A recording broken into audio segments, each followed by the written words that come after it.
Why have the SJWs risen to power so rapidly? At least that's how it appears. Why? Um, I guess I would assert that the reason that they have risen to power so rapidly, so successfully, and with so few people stepping up to stop them is that essentially they have hijacked modern moral teachings, sort of the moral teachings that you learn as a kid: share, be fair, uh, don't be racist, uh, don't hit girls. Um, like, you name it, every single thing that you're admonished about during your childhood. If you if you look at SJW talking points, they're derivative of what you're taught as a child. And this is not just what they have grown out of, but it is the reason for their success, because everybody else who doesn't necessarily buy into the whole SJW philosophy doesn't have any mental constructs with which to object to SJW preaching. What can you object to any of the things that they bring up if you do not have a solid foundation in traditionalism? There isn't an objection built in unless you take a very deep stance on egalitarianism as fairness. There is no other principle bulwark to use, and that is, I think, a reason why they've grown to power so rapidly.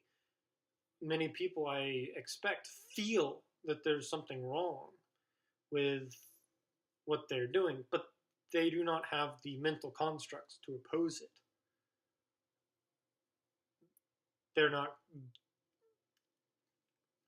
They haven't grown up with them, they haven't been exposed to them, and those of us who, I guess, are the anti-SJWs are not developing these constructs nearly enough to propagate them to wider society.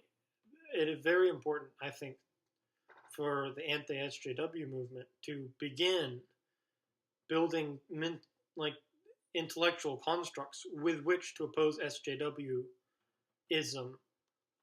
their individual philosophy and talking points, ways to oppose them that are separate from egalitarianism, because I believe that egalitarianism soon will fall. It is only a single bulwark, and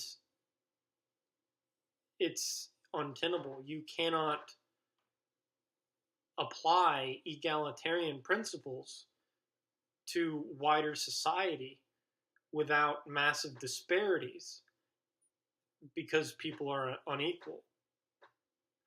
And therefore, if you give a perfectly level playing field, those inequalities will shine brightly, and that will crumble the edifice of egalitarianism, because egalitarianism as a principle is not very strong.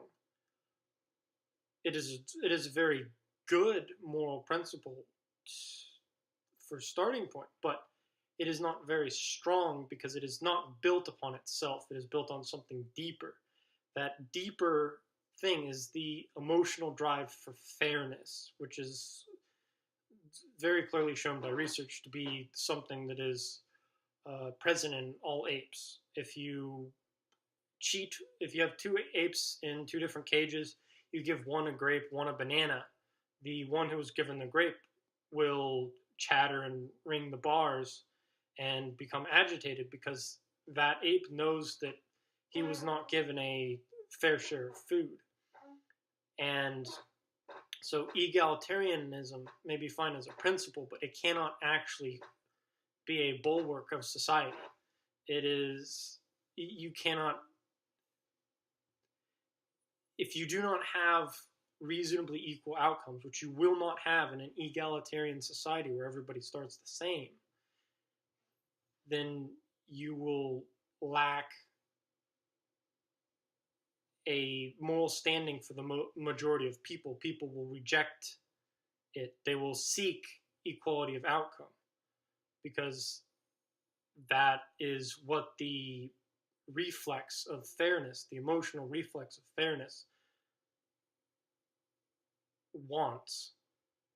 So we need other bulwarks. We need other argumentation. We need other approaches. We need other intellectual constructs to combat the SJW movement.